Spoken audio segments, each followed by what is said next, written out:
Assalamualaikum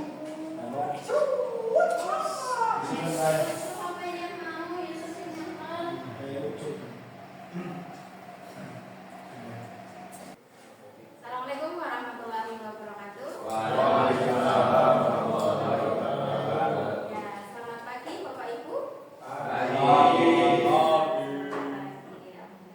Ya, sebelum kita mulai, mari kita membaca doa dulu. Doa baik.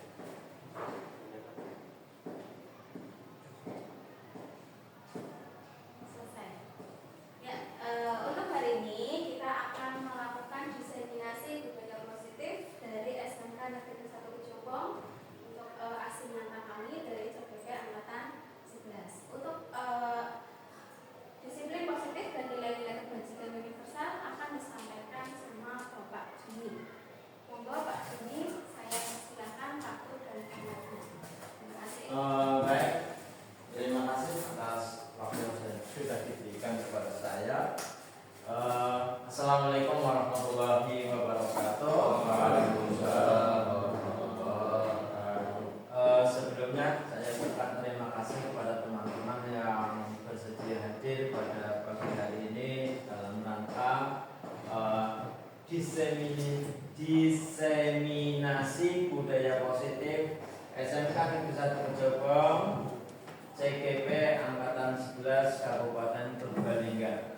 Jadi di sini saya akan mempresentasikan ya, disiplin positif dan nilai-nilai kebajikan universal SMK Negeri 1 Kecubong CGP Angkatan 11 Kabupaten Purbalingga. Makna disiplin dalam rangka menciptakan lingkungan positif, salah satu strategi yang perlu kita tinjau kembali adalah penerapan disiplin di sekolah kita. Apakah telah efektif? Apakah masih perlu ditinjau kembali? Apa sesungguhnya arti dari disiplin itu sendiri? Dan apa kaitannya dengan nilai-nilai kebajikan? Ini adalah pertanyaan yang nantinya bisa kita jawab ya, makna dari disiplin itu. Jadi kedepannya apakah disiplin itu masih perlu ditinjau kembali? Apakah sesungguhnya arti dari disiplin itu sendiri? Kemudian apa kaitannya dengan nilai-nilai kebajikan? Tujuan dari disiplin positif adalah menanamkan motivasi yang ketiga pada murid-murid kita, yaitu untuk menjadi orang yang mereka inginkan dan menghargai diri sendiri dengan nilai-nilai yang mereka percaya. Bapak pendidikan kita, yaitu Ki Hajar Dewantoro, menyatakan bahwa di mana ada kemerdekaan, disitulah harus ada disiplin yang kuat. Sungguh pun disiplin itu bersifat self disiplin, yaitu kita sendiri yang mewajibkan kita dengan sekeras-kerasnya, tetapi itu sama saja, sebab jikalau kita tidak cakap melakukan self disiplin, wajiblah penguasaan lain mendisiplinkan diri kita, dan peraturan demikian itulah harus ada di dalam suasana yang merdeka. Itu nanti ini adalah pendapat dari Bapak pendidikan kita ya, Ki Hajar Dewantoro. Selanjutnya di situ Ki Hajar Dewantoro menyatakan bahwa untuk mencapai kemerdekaan atau dalam konteks pendidikan kita saat ini, untuk menciptakan murid yang merdeka, syarat utamanya adalah harus ada disiplin yang kuat ya. Jadi di sini di semua instansi lah ya, termasuk di SMK Negeri 1 Kecubong, itu memang harus menerapkan disiplin itu. Kemudian disiplin yang dimaksud adalah disiplin diri yang memiliki motivasi internal. Jika kita tidak memiliki motivasi internal, maka kita memerlukan pihak lain untuk mendisiplinkan kita atau motivasi eksternal karena berasal dari luar, bukan dari dalam diri kita sendiri. Nah, berarti motivasi dari luar berarti kita membuat sebuah aturan yang mungkin aturannya itu ya di sini berarti atasan kita ya, atasan kita. Jadi nanti kita bisa bermusyawarah ya untuk membuat aturan, di mana aturan itu nanti untuk mendisiplinkan kita semua. Disiplin yang dimaksud adalah disiplin diri yang memiliki motivasi internal. Jika kita tidak memiliki motivasi internal, maka kita memerlukan pihak lain untuk mendisiplinkan kita, dan motivasi eksternal karena berasal dari luar, bukan dari dalam diri kita sendiri. Sebagai pendidik, tujuan kita adalah menciptakan anak-anak yang memiliki disiplin diri sehingga mereka bisa berperilaku dengan mengacu pada nilai-nilai kebajikan universal dan memiliki motivasi intrinsik bukan ekstrinsik. Jadi di sini yang kita harapkan adalah berdasarkan misalkan dari disiplin itu nanti itu akan muncul dari dalam diri kita. Nilai-nilai kebajikan universal ya. Beberapa institusi atau organisasi pendidikan di bawah ini telah memiliki nilai-nilai kebajikan yang diyakini dan disepakati bersama. Salah satunya adalah nilai-nilai kebajikan yang ingin dicapai oleh setiap anak Indonesia yang kita kenal dengan profil pelajar Pancasila. Dan sekarang memang sedang yang sekarang itu sedang kita laksanakan ya. Bisa disimpulkan bahwa sebagian instansi atau organisasi yang saling memiliki nilai-nilai kebajikan yang sama karena nilai-nilai tersebut bersifat universal dan lintas bahasa, suku, bangsa, agama maupun latar belakang. Jadi dikatakan universal karena ini menyangkut sudah lintas ya. Di mana kita kan memiliki suku yang banyak, di mana profil pelajar Pancasila itu diterapkan di seluruh Indonesia untuk saat ini. Profil pelajar Pancasila yang pertama adalah beriman, bertakwa kepada Tuhan Yang Maha Esa dan berakhlak mulia. Kemudian yang kedua mandiri, ketika bernalar kritis. Yang keempat berkebinekaan global. Yang kelima bergotong royong, dan yang keenam adalah kreatif. Jadi ini adalah profil pelajar Pancasila ya, yang sekarang itu sedang dijalankan di dunia pendidikan di Indonesia. Ya, jadi ada ya beriman dan bertakwa kepada Tuhan Yang Maha Esa, berakhlak mulia, mandiri, bernalar kritis, berkebinekaan global, bergotong royong, dan kreatif. Selanjutnya Mas Rafi. Teori motivasi, hukuman, penghargaan, dan restitusi. Di mana ini kadang-kadang kita itu agak-agak bingung dengan motivasi itu apa sih, hukuman itu apa sih, kemudian penghargaan itu apa, kemudian restitusi itu apa ya. Jadi kita kadang-kadang itu sudah kita jalankan, tetapi kita tidak paham, oh ya ini yang namanya hukuman, ini yang namanya penghargaan, ini yang namanya restitusi. Yang itu sebetulnya sudah kita jalankan ya di SMK kita. Selanjutnya motivasi perilaku manusia. Yang pertama, untuk menghindari ketidaknyamanan atau hukuman.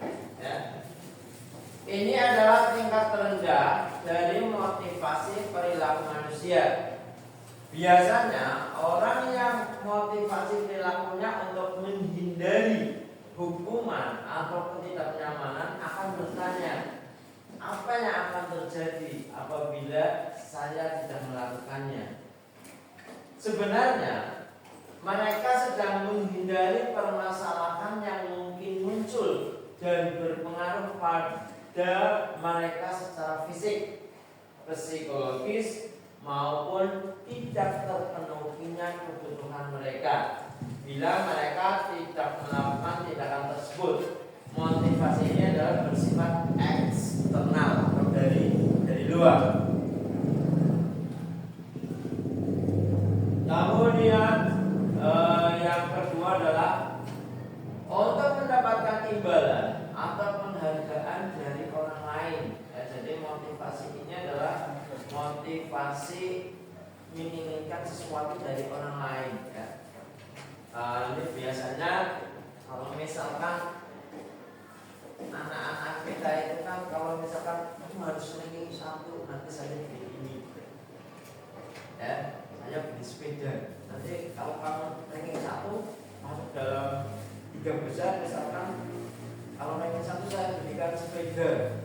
Kalau ranking 2 saya belikan ya motor listrik misalkan. Kalau misalkan kok ranking 3 saya belikan apalagi misalkan ya seperti itu ya. Ya, jadi ini adalah motivasi perilaku manusia tapi untuk mendapatkan imbalan atau penghargaan dari orang lain. Ya, nah ini ya. Jadi memang ada motivasi yang memang kita rencanakan ya, tapi untuk memang untuk meningkatkan ya, untuk meningkatkan. Nah, orang dengan motivasi ini akan bertanya, akan menjadi orang yang seperti apabila saya lakukan, seperti apa apabila saya melakukannya. Mereka melakukan sesuatu karena nilai-nilai yang mereka yakini dan hargai. Dan mereka melakukannya karena mereka ingin menjadi orang yang melakukan nilai-nilai yang mereka yakini tersebut. Ini adalah motivasi yang akan membuat seseorang memiliki disiplin positif, karena motivasi berperilakunya bersifat internal, bukan eksternal. Ya. Selanjutnya tujuan dari disiplin positif adalah menanamkan motivasi yang ketiga pada murid-murid kita, yaitu untuk menjadi orang yang mereka inginkan dan menghargai diri sendiri dengan nilai-nilai yang mereka percaya. Nah, hukuman dan penghargaan, ya, hukuman bersifat tidak terencana atau tiba-tiba. Anak atau murid tidak tahu apa yang akan terjadi dan tidak dilibatkan. Hukuman bersifat satu arah dari pihak guru yang memberikan, dan murid hanya menerima suatu hukuman tanpa melalui suatu kesepakatan atau pengarahan dari pihak guru, baik sebelum atau sesudahnya. Hukuman yang diberikan bisa berupa fisik maupun psikis. Murid atau anak disakiti oleh suatu perbuatan atau kata-kata. Nah, ini biasanya yang namanya hukuman itu dari satu arah. Biasanya ya. Kalau dari satu arah, jadi di sini kalau misalkan terlambat saja, hukumannya langsung ini. Gitu. Jadi memang satu arah dari guru. Ya. Jadi ada hukuman dan penghargaan. Jadi hukuman itu bersifat itu satu arah. Sementara disiplin dalam bentuk konsekuensi, suatu terencana atau sudah disepakati, sudah dibahas dan disetujui oleh murid dan guru. Umumnya bentuk-bentuk konsekuensi dibuat oleh pihak guru atau sekolah, dan murid sudah mengetahui sebelumnya konsekuensi yang akan diterima bila ada pelanggaran. Jadi di sini disiplin ya dalam bentuk konsekuensi biasanya itu sudah ada komunikasi antara kita sebagai guru dengan siswanya, di mana siswa itu tahu, oh saya kalau terlambat berangkat berarti konsekuensinya lari mengelilingi lapangan, atau mungkin ngepel WC, atau mungkin ngepel masjid, ya. Jadi di situ itu sudah ada aturannya, ya. Sudah ada aturannya di mana anak itu tahu konsekuensinya ketika dia terlambat atau ketika dia melanggar daripada kesepakatan tersebut. Kemudian selanjutnya, pada konsekuensi boleh tetap dibuat tidak nyaman untuk jangka waktu pendek, ya. Konsekuensi biasanya diberikan berdasarkan suatu data yang umumnya dapat diukur. Misalkan setelah 3 kali tugasnya tidak diselesaikan pada batas waktu yang diberikan, atau murid melakukan kegiatan di luar kegiatan pembelajaran, misalkan ngobrol, maka murid tersebut akan kehilangan waktu bermain dan harus menyelesaikan tugas karena ketertinggalannya. Peraturan dan konsekuensi yang mengikuti ini sudah diketahui sebelumnya oleh murid. Sikap guru di sini senantiasa memonitor muridnya. Jadi yang tadi sudah saya jelaskan pada konsekuensi, ya. Jadi di sini murid itu sudah paham, ya, dengan aturan yang ada. Ketika dia melanggar, ya, maka ya konsekuensinya ini seperti itu. Dihukum oleh penghargaan, ya.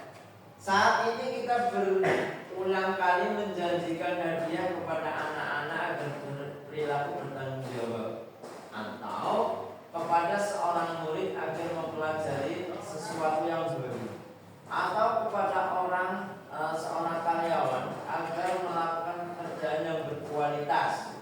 Kita sedang berasumsi mereka tidak dapat melakukannya dan atau mereka tidak akan memilih untuk melakukannya. Ini hukuman oleh penghargaan. Kemudian restitusi atau sebuah pendekatan untuk menciptakan disiplin positif. Restitusi adalah proses menciptakan kondisi bagi murid untuk memperbaiki kesalahan mereka, sehingga mereka bisa kembali pada kelompok mereka dengan karakter yang lebih kuat, ya. Ini restitusi. Jadi sebuah pendekatan untuk menciptakan disiplin positif. Nah, ini biasanya anak yang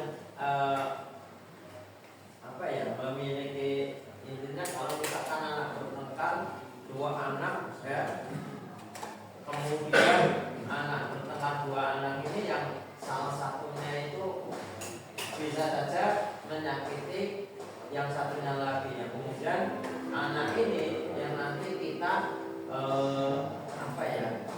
kita tanya-tanya, ya, kita tanya-tanya kronologinya itu seperti apa. Kemudian dari guru sendiri nanti bersama anak tersebut mencari jalan keluar, solusinya itu mau bagaimana.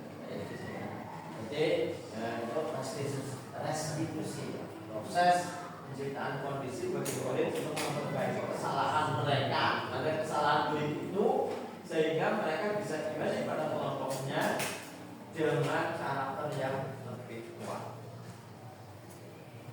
Restitusi juga adalah proses kolaboratif yang mengajarkan murid untuk mencari solusi untuk masalah dan membantu murid berpikir tentang orang seperti apa yang mereka inginkan dan bagaimana mereka harus memperlakukan orang lain, ya. Jadi dari sini anak itu akan belajar dari pengalaman dia, itu akan belajar bagaimana menghargai orang lain, kemudian apa yang harus dilakukan dia berbuat tidak baik dengan temannya. Yang pastinya di situ ada keterlibatan kita sebagai dewan guru untuk untuk mengatasi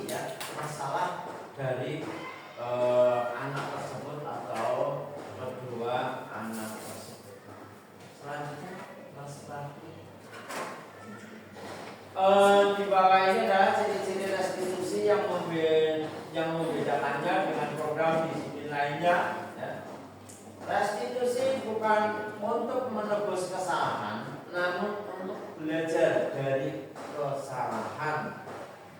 Dalam pendekatan restitusi, ya, ketika murid berbuat salah, guru tidak mengarahkan untuk menebus kesalahan dengan membayar sejumlah uang, memperbaiki kerugian yang timbul, atau sekedar meminta maaf. Ya. Jadi di sini kita sebagai dewan guru, ya, itu harus bersama anak tersebut, ya, mencari solusi, ya, mencari solusi karena dia sudah bersalah terhadap temannya, yang kemudian dari kesalahannya dia nanti kita cari jalan keluarnya, ya. Jadi sini bukan untuk menebus kesalahan, namun untuk belajar dari kesalahan yang sudah dia lakukan. Dalam pendekatan restitusi, ketika murid berbuat salah, guru tidak mengarahkan untuk menebus kesalahan dengan membayar sejumlah uang, memperbaiki kerugian yang timbul, atau sekedar meminta maaf. Selanjutnya, restitusi memperbaiki hubungan. Restitusi adalah tentang memperbaiki hubungan dan memperkuatnya. Restitusi juga membantu murid-murid dalam hal mereka ingin menjadi orang yang seperti apa dan bagaimana mereka ingin diperlakukan, ya. Ini jadi yang tadi sudah saya jelaskan bahwasanya misalkan kok ada pertengkaran antara dua anak, ya.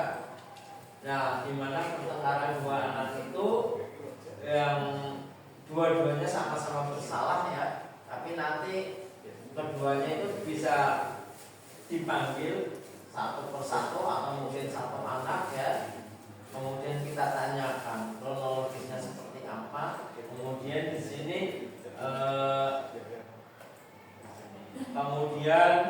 di sini ya kita perbaiki hubungan mereka berdua, ya, supaya hubungan mereka berdua itu baik. Kemudian memperkuatnya, ya, memperkuatnya. Jadi diperkuat dengan kita sebagai dewan guru. Misalkan kamu harus seperti ini, kedepannya kamu tidak boleh seperti ini, Selanjutnya,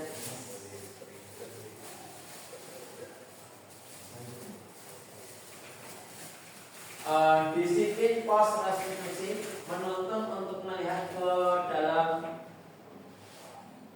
diri dan nilai-nilai kebajikan universal. Dalam proses restitusi, kita akan melihat adanya ketidakselarasan antara tindakan murid yang berbuat salah dan keyakinan mereka tentang orang seperti apa yang mereka inginkan. Restitusi menuntut untuk melihat ke dalam diri, ya. Dalam proses restitusi, kita akan melihat adanya ketidakselarasan antara tindakan murid yang berbuat salah dan keyakinan mereka tentang orang seperti apa yang mereka inginkan. Selanjutnya, restitusi mencari kebutuhan dasar yang mendasari tindakan, ya. Restitusi mencari kebutuhan dasar yang mendasari tindakan ini fokus pada karakter, bukan tindakan. Nah, ini adalah restitusi diri adalah cara yang paling baik, ya. Dalam restitusi diri murid, ya, dalam restitusi diri murid belajar untuk mengubah kebiasaan dari kecenderungan untuk mengomentari orang lain menjadi mengomentari diri sendiri, ya. Mengomentari orang lain menjadi mengomentari diri sendiri. Restitusi fokus pada karakter, bukan tindakan, ya. Dalam proses restitusi diri, maka murid akan menyadari dia sedang menjadi orang yang seperti apa. Yang itu adalah menunjukkan fokus pada penguatan karakter, ya. Jadi ketika itu menyadari dirinya tidak boleh seperti itu. Nah, di sini ya itu karakternya dia itu akan menjadi semakin kuat ya, karena dia sudah menyadari dirinya bahwa saya salah. Berarti saya kedepannya tidak boleh berbuat seperti yang sudah diperbuat yang kemarin-kemarin ya. Nah, jadi di sini memang kita sebagai pendidik memang harus belajar banyak dari siapa? Dari murid kita ya, pengalaman dari murid-murid kita. Selanjutnya Mas Raffi. Restitusi menguatkan, bisakah momen ketika murid melakukan kesalahan menjadi momen yang baik? Jawabannya tentu bisa, asalkan dia bisa belajar dari kesalahannya itu ya. Jadi momen ketika murid itu salah ya, itu adalah sebuah momen yang baik ya. Untuk apa? Untuk menyadarkan anak itu bahwa dia itu perbuatannya itu salah. Restitusi fokus pada solusi ya. Dalam restitusi, guru menstabilkan identitas murid dengan mengatakan kita tidak fokus pada kesalahan ya. Bapak Ibu tidak tertarik untuk mencari siapa yang benar, siapa yang salah ya. Jadi di sini itu tidak apa ya, kalau mencari bilang kamu salah, kamu itu kan biasanya kayak mengadu domba ya. Jadi di sini peran guru ya itu adalah tidak mencari siapa yang benar, siapa yang salah, tetapi apa? Mengakurkan ya, memperkuat karakter dari anak-anak tersebut yang tadi berbuat salah. Restitusi mengembalikan murid yang berbuat salah pada kelompoknya ya. Jadi karena biasanya ini ya, murid kita lihat praktek pendidikan kita yang seringkali memisahkan anak-anak dari kelompoknya. Misalkan seorang anak TK bersikap tidak kooperatif pada saat kegiatan mendengar dongeng dari gurunya. Anak itu disuruh keluar dari kelompoknya, atau anak itu diminta duduk di belakang kelas atau di pojok kelas, disuruh keluar dari kelas ke koridor, ke kantor guru ya. Seringkali dibiarkan tanpa pengawasan. Ini kadang-kadang seperti itu ya. Jadi mengembalikan murid yang berbuat salah pada kelompoknya ya. Jadi ya itu memang dulu pernah kita pastinya pernah kita melakukan ini ya. Jadi ketika murid berbuat salah ya, kemudian tidak ada peringatan ya, spontan langsung kamu keluar dari ruangan, misalkan seperti itu ya. Itu sebetulnya kurang bagus ya, karena kita harus memperingatkan anak itu dulu ya. Mungkin ada kesepakatan kelas dulu ya. Jadi tidak spontan begitu anak berbuat salah kemudian anak itu dikeluarkan dari sekolah, atau mungkin kalau dulu itu kita sering ya berdiri satu kaki kemudian ya jangan telinga, biasanya itu kan kayak gitu ya. Nah, misalkan di pojok, udah kamu di pojok sana berdiri satu kaki, pegang telinga. Kalau misalkan kalau ada dua anak yang misalkan kesalahan ya, yang satu di pojok sana, yang satu di pojok sana, atau mungkin bahkan bisa dikeluarkan dari kelas ya. Itu kan kita dulu itu sering melakukan itu karena apa? Anaknya yang apa ya istilahnya nggak sesuai dengan apa yang kita inginkan ini. Yang kita inginkan itu anak diam ya, kemudian manut, orang ngomong kudu ngomong. Nah, kan seperti itu. Kadang-kadang ya itu dulu sering kita itu sering melakukan seperti itu yang sebetulnya memang jangan seperti itu, gitu. Jangan seperti itu. Selanjutnya, nah, saya kira itu yang dari saya ya. Untuk selanjutnya kita itu kan tadi kita bahas masalah budaya positif ya. Budaya positif.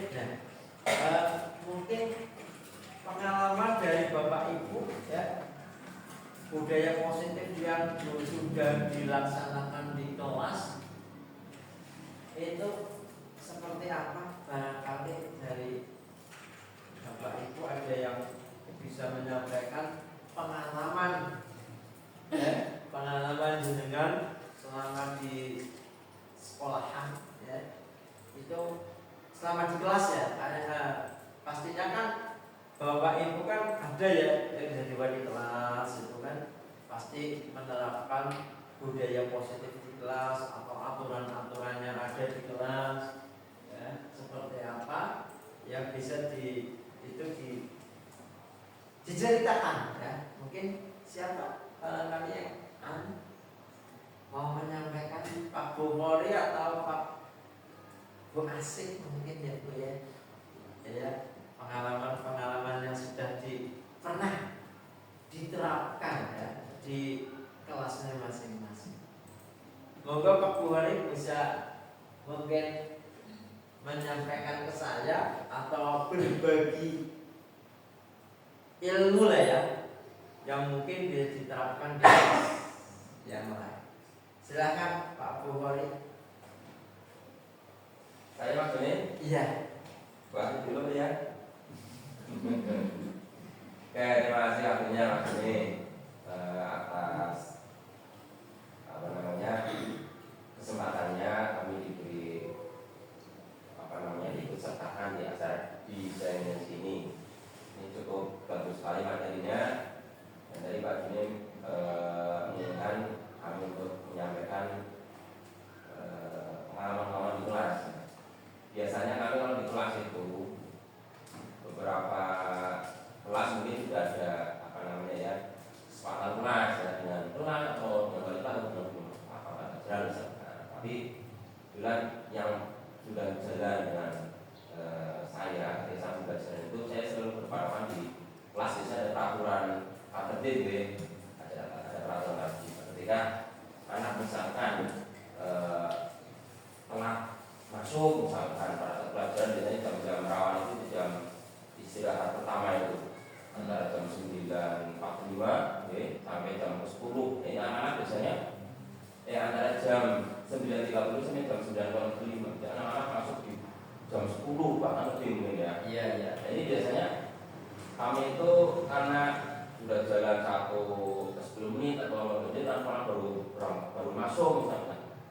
Ini yang saya kemarin terapkan itu, anak harus lari keliling lapangan misalnya. Ini berarti menurut tadi yang Pak Juni sampaikan terkait dengan restitusi, tapi kurang tepat ya Juni ya.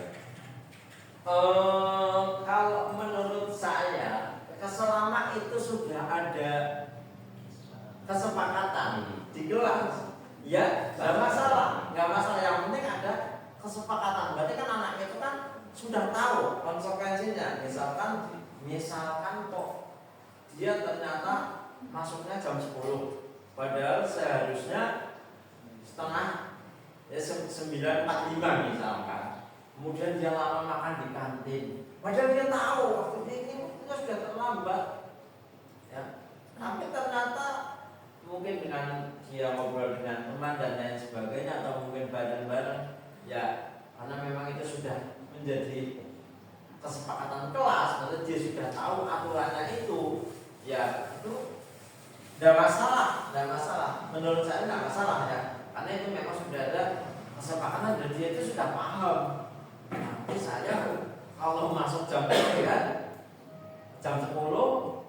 ketemu dengan Pak Buhuri, pasti saya disuruh lari. Jadi kan anak itu kan sudah tahu ya, anak itu sudah tahu. Jadi artinya memang budaya positif itu untuk menertibkan anak ya, untuk mendisiplinkan anak supaya anak itu datang tepat waktu di kelas ya.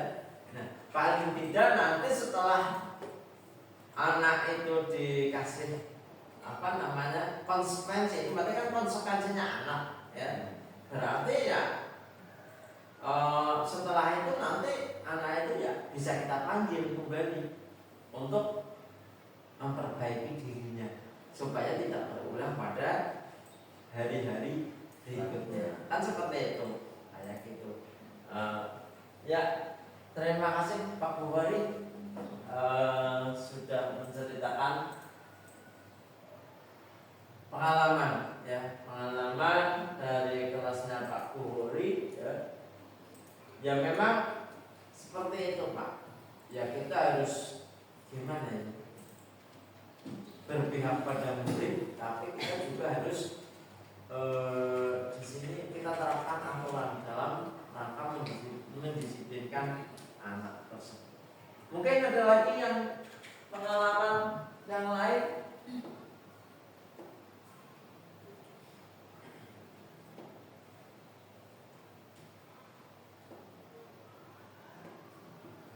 Terima kasih. Ada betul. Ya.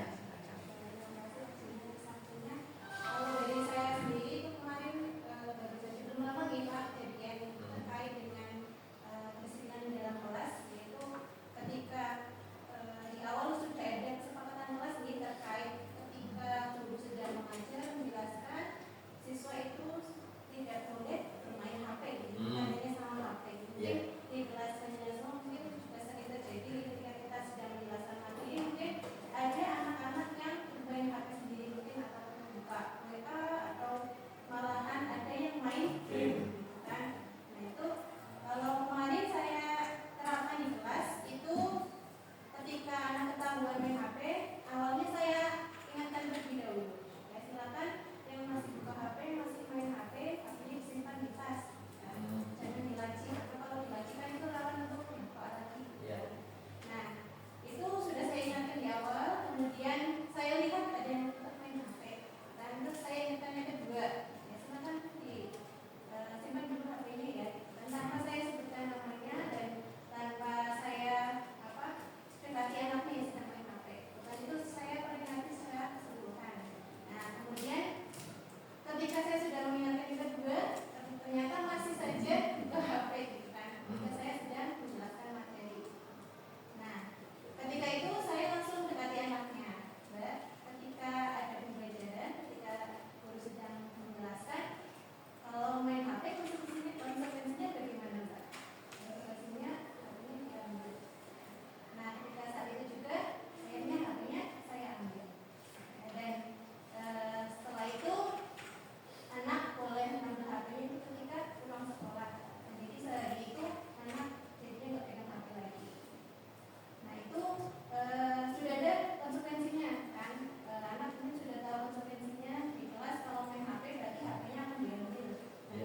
Nah kemudian ketika sorenya mengambil HP ya, saya kasih nasihat kan biar besoknya itu tidak terulang lagi. Dan ketika itu langsung saya kasihkan HP-nya dan pulang sekolah, dan besoknya saya masuk kelas itu alhamdulillah sudah tidak bermain HP lagi dan semuanya sudah disimpan di tas HP-nya. Itu pengalaman saya. Mungkin apakah ini sudah betul sesuai dengan tadi yang Pak dijelaskan atau memang ada yang kurang? Hal itu sudah betul Bu. Jadi memang di sini ya kita memang harus menerapkan kesepakatan kelas. Jadi kelas itu harus intinya ya harus ada MOU antara kita dengan siswa ya, antara kita dengan siswa. Peraturannya ini ya memang kalau memang sudah dijalankan, tapi anak tetap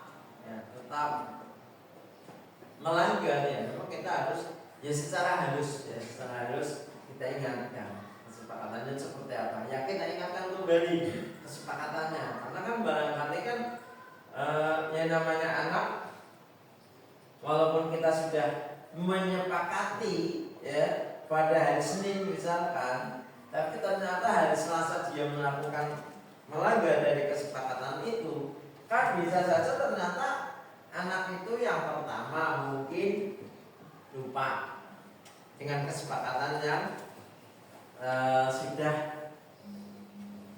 sudah kita sepakati bersama. Kedua, anaknya tidak dengar. Ya, mungkin ketika ada kesepakatan kelas mungkin dia ngobrol sendiri dan lain-lain.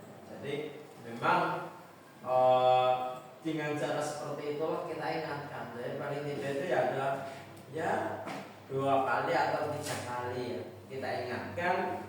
Kalau ternyata sudah ketiga kalinya sudah diingatkan tetapi dia tetap bermain HP ya, konsekuensinya kita tanyakan apa konsekuensinya, ingat tidak? Kalau misalnya memang ingat, ya udah kayak tadi kasusnya adalah HP, ya udah HP diambil, kan seperti itu ya. Atau mungkin bisa saja ketika itu HP diambil kemudian dikasihkan jam terakhir atau jam pulang, kemudian hari berikutnya tetap dia seperti itu, misalkan ya sampai 3 hari, ya mungkin harus ada penambahan kesepakatan kelas lagi. Kalau misalkan sudah 3 hari berturut-turut ya konsekuensinya misalkan ditambahin lagi 1 minggu dipegang guru misalkan. Jadi memang itu perlu ditingkatkan ketika anak itu apa ya, kita katakan apa, bandel apa ya, yang bandel atau mungkin masa bodoh kayak gitu ya. Jadi kita memang perlu meningkatkan kembali ya mungkin yang memperbaiki kesepakatan kelas itu ya. Jadi memang dengan cara seperti itulah kita mendisiplinkan anak. Memang ya kita sebagai guru ya harus sabar karena ya seperti itu namanya anak-anak ya, pola pikirnya anak-anak kayak gitu ya. Jadi kita berusaha gimana ya, berusaha untuk memahami anak, intinya seperti itu ya. Jadi kalau anak salah ya sabar ya, kita ingatkan kembali ya. Jadi kita yang memahamkan anak ya, walaupun sebetulnya kita sebagai dewan guru ya anaknya siapa sih misalkan gitu ya, kan seperti itu ya. Tapi memang itu ya tugas kita sebagai dewan guru, dan itu adalah sebuah titipan dari orang tua ke kita selama di sekolahannya. Kita didik dengan sebaik mungkin ya, semampu kita. Ternyata kalau misalkan anak memang benar-benar sudah terlalu parah ya, paling nanti solusinya ya kita panggil orang tua dengan karena kita harus melibatkan orang tua juga sih ketika anak itu tidak dengan aturan yang ada yang sekarang ada, kok anak tetap melanggar ya solusinya kita panggil orang tua. Kemudian ada lagi yang pengalaman yang pernah di kelas Pak Bukhari punya pengalaman berharga. Oh, Pak Bukhari sudah ya. Pak Kondo, moga Pak Kondo. Atau mungkin Bu Dina nanti. Ya Pak Kondo dulu, enggak apa-apa Pak Kondo, moga Pak Kondo. Ceritanya bagaimana? Terima kasih Pak Juni, Bapak Ibu Guru dan Pak Juni yang Eskom yang kami hormati. Izin menyampaikan pengalaman kelas Pak Juni. Jadi berhubungan dengan disiplin positif, budaya disiplin positif yang sudah kita betul-betul laksanakan di kelas ya Pak Juni. Jadi saya dengan suara kelas yang awal, jadi pada awal pertemuan kita bersama siswa itu ada kesempatan kelas di mana siswa itu adalah yang didapatkan dari kesepakatan antara siswa dengan guru gitu. Nah, di antara kesepakatan itu tidak jauh beda dengan apa yang disebutkan Pak Bukhari dengan Bu kasih ya. Jadi itu sama, cuman ada juga yang saya terapkan di ada teman menerapkan tentang budaya 5R gitu Pak. Jadi 5R. Kalau kita kan sudah bersama dengan PBD jadi itu ada salah satu budaya industri ya yang bisa diterapkan dimanapun termasuk di kelas, yaitu tentang 5M, 5L, kerapian, kemudian kebersihan, kemudian Terapian, ya bersih, rapi, ringkas, ya. Terutama itu yang kayak itu. ya. Jadi ketika itu saya katakan ada kerapian ya. Jadi ketika ada anak yang ketika saya masuk di dalam kelas ada salah satu anak yang saya rasa kerapiannya kurang, dia ada baju ya. Maka di situ saya sampaikan apakah semuanya sudah dalam keadaan rapi, baju dan seperti aktif di kelas itu. Kalau misalnya ada yang belum apa yang bisa melakukan gitu, maka di situ akan anak akan merasa oh ya saya belum rapi, makanya dia akan kita izin keluar untuk merapikan gitu Pak. Nah itu sudah bisa terlaksana di kelas dan itu akan menjadi budaya ketika itu selalu diingatkan. Diingatkan ketika dia sudah sadar, ketika awal masuk maka dia akan merasa ketika belum rapi dia akan merapikan dengan sendirinya tanpa harus mengingatkan lagi gitu Pak. Kali itu Pak, sedikit pengalaman tentang kerapian saja yang bisa dilakukan di kelas gitu. Dan sesuatu ada terus seperti dan seterusnya nanti bisa mengikuti. Itu kalau itu adalah yang kerapian Pak. Itu pengalaman saya di kelas Pak. Terima kasih. Iya ya. Jadi kalau Pak Mondo itu masalah kerapian. Jadi memang itu Pak Mondo kan wali kelas ya Pak Mondo. Iya wali kelas. Jadi itu kesepakatan ya salah satu kesepakatan kelas ya yang ada di situ. Tapi kita juga tidak bisa bergerak sendiri. Yang itu harus melibatkan kolaborasi dengan guru yang lain.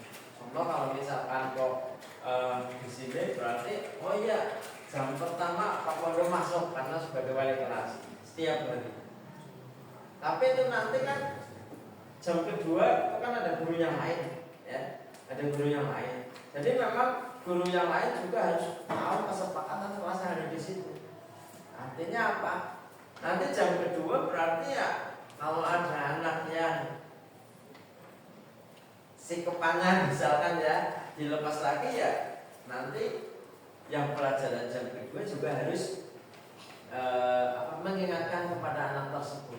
Nah, dari kebiasaan yang karena terpaksa, karena aturan, ya itu insya Allah nanti akan membuat karakter anak itu meningkat, ya, meningkat. Jadi setiap saat dia ya kalau masuk ke sekolahan udah apa istilahnya bajunya tidak dikeluarkan lagi, ya, karena apa?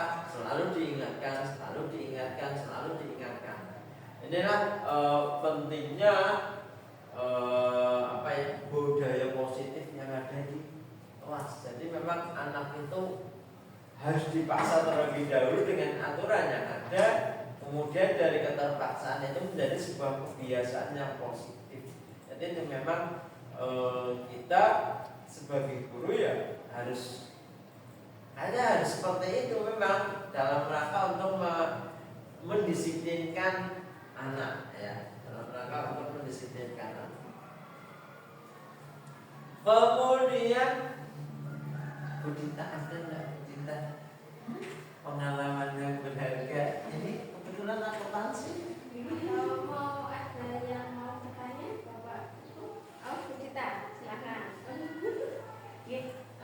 Terima kasih Bu Ismi dan Ibu. Terima kasih juga atas undangannya untuk mengikuti diseminasi budaya positif ya. Berbagi pengalaman saja nih Pak dari budaya positif yang sudah saya dan anak-anak mencoba menerapkan di kelas kami. Itu kita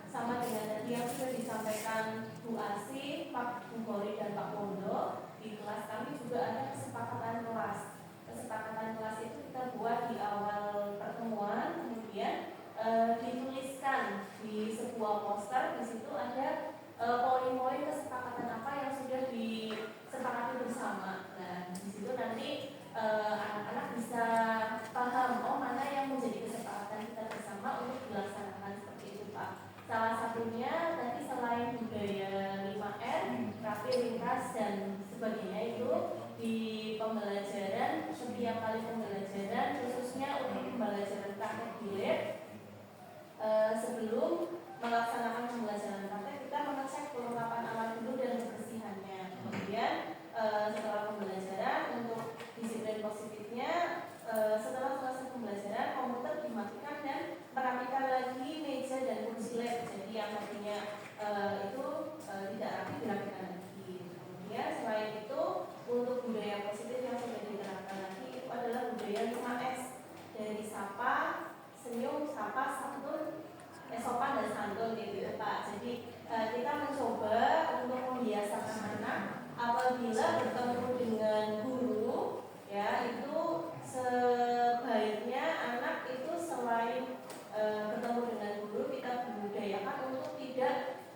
pura-pura tidak lihat ke gurunya, karena semakin kesini kan kadang anak ada yang lihat gurunya dari jauh sudah pura-pura tidak lihat terus anak malah menghindar kayak gitu Pak. Jadi kita coba menerapkan budaya 5S tadi, sapa, salam, sopan, santun. Jadi setiap bertemu dengan guru selain menyapa kita juga mencoba membudayakan untuk bersalaman dengan guru. Dan alhamdulillah di kelas saya setelah dibuat kesepakatan itu bertemu dengan saya, alhamdulillah setiap kali bertemu di jalan papasan itu selain menyapa mereka juga bersalaman. Kemudian harapannya tidak hanya dengan saya, dengan guru yang lain walaupun tidak mengajar juga seperti itu. Jadi dari kesepakatan kelas yang sudah disepakati bersama itu tidak hanya untuk budaya positif mereka di kelas ini, juga harapannya bisa diterapkan juga untuk kebiasaan di SMK Negeri 7. Iya. Waalaikumsalam warahmatullahi wabarakatuh. Ya, terima kasih Bu Dita. Ya, sebuah kesepakatan kelas yang bagus sekali ya. Oke, akuntansi, berarti itu diterapkan di lab akuntansi ya Bu ya? Ya, di lab akuntansi, ya. Itu bisa menjadi contoh di lab-lab yang lain itu Bu. Ya, jadi itu bisa dijadikan contoh di lab-lab yang lain. Misalkan kayak lab TKJ, ya, lab TKJ, lab DKP, kemudian bengkel TKR, ya, itu ya memang kalau saya masuk ke lab akuntansi itu beda, ya, itu beda, benar. Saya masuk lab TKJ, masuk bengkel TKR, kemudian masuk mana lagi? Lab-lab yang lain itu memang beda ya. Kalau masuk di lab akuntansi awalnya adem, bersih, iya kan? Iya kan? Ya mungkin AC benar ya, karena setiap lab itu ada AC-nya. Tapi dengan pandangan yang bersih lah ya, tidak ada sampah, itu kan akan membuat kita nyaman, ya, akan membuat kita nyaman. Dan kebetulan yang di situ itu mayoritas perempuan ya. Jadi untuk di apa ya istilahnya dikondisikan itu mudah. Tapi kalau yang kayak TKR, TKJ, TKR itu sebagian besar laki-laki ya. Kemudian TKJ separuh laki-laki, separuh perempuan.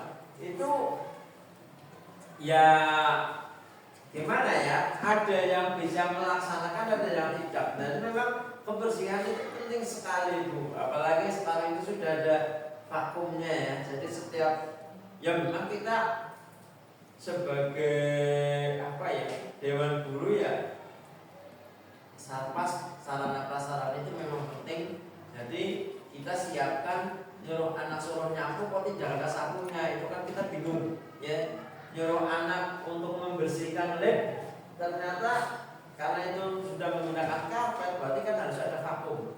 Dan itu memang harus ada apa ya, kolaborasi ya dengan guru-guru yang lain, kemudian dengan waka yang lain yang kita butuhkan itu apa, itu memang harus ada. Misalkan kita sebagai ya penghuni lab ya, yang punya lab ibaratnya, ya memang itu yang harus kita terapkan ya. Jadi budaya positif, begitu masuk tidak ada sampah, anak keluar pun tidak ada sampah. Kalau misalkan ada sampah, ya anak harus bertanggung jawab apa yang harus dia lakukan. Jadi yang harus dia lakukan adalah apa? Bisa menyapu, bisa menggunakan vakum untuk membersihkan sampah yang ada di pantai. Kemudian yang budaya sopan, santun, salam, sapa, ya memang itu juga harus kita perkuat, ya harus kita kuatkan kembali. Karena seiring sejalan dengan banyaknya siswa ya Bu, itu kadang-kadang dia pernah jadi murid saja dulu, kita itu lupa. Karena apa? Yaitu budaya salam, sopan, sapa, santun, senyum itu kurang. Jadi ya betul yang tadi, itu memang harus kita kuatkan ya. Karakter anak kita kuatkan supaya itu tetap berjalan ya. Biasanya kan Negeri 1 Jombong. Ya karena memang tidak kita pungkiri, murid-murid kita yang lama ya, murid-murid kita yang lama yang kenal dengan 5S itu pasti walaupun dia sudah selesai, sudah tamat, tetapi dia tetap menjalankan yang 5S itu, insya Allah ketemu kita di jalan ya pasti menyapa. Minimal kalau menggunakan motor berarti klakson gitu kan, tidak harus berhenti kan, tidak harus berhenti tapi klakson, senyum, ya enggak? Kalau namanya Pak Fauzi, gitu ya, kan seperti itu ya.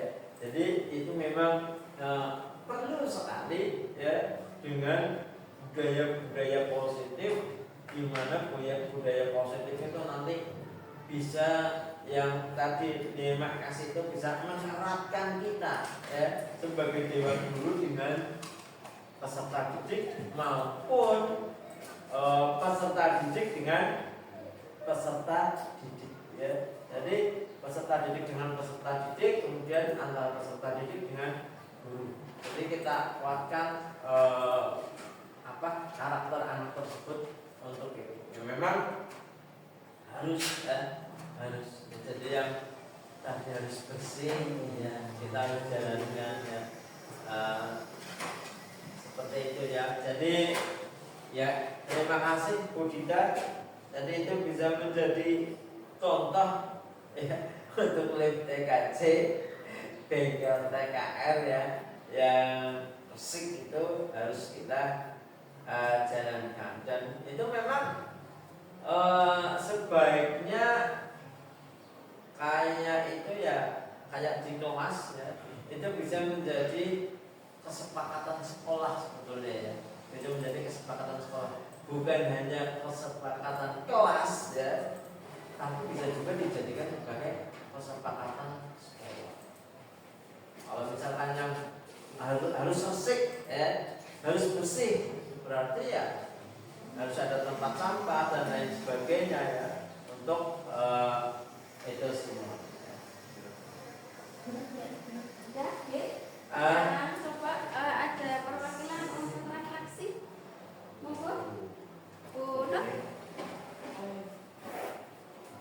Terima kasih Bu Ismi dan juga terima kasih Pak Juni. Sedikit refleksi dari saya di sini. Hari ini sungguh luar biasa. Saya merasa sangat beruntung diundang untuk mengikuti kegiatan diseminasi disiplin positif dan nilai-nilai kebajikan universal ya. Di sini betul-betul mendapatkan ilmu yang sangat berharga terkait dengan disiplin positif dan bagaimana cara penerapannya. Bahkan di sini bukan hanya ilmu, namun di sini saya itu belajar ya dari Bapak Ibu guru di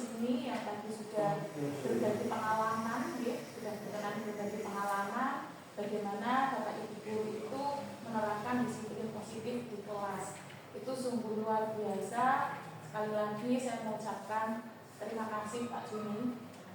Sehat selalu, sukses selalu, dan juga untuk Bapak Ibu semuanya, mudah-mudahan kita menjadi Bapak Ibu guru yang sukses dalam mendisiplinkan siswa-siswi kita dengan cara yang positif, dengan cara yang bukan dengan aturan dan hukuman yang kemudian di belakangnya itu membuat ada dendam gitu ya, namun lebih ke menyadarkan siswa sehingga kita sama-sama enak. Demikian dari saya Pak Juni, terima kasih. Oke, terima kasih Bu Nur refleksinya. Terima kasih juga teman-teman yang sudah menghadiri acara diseminasi budaya positif SMK Negeri 1 Kejabung. Saya akhiri pada pertemuan pagi hari ini. Wabillahi taufiq wal hidayah. Wassalamualaikum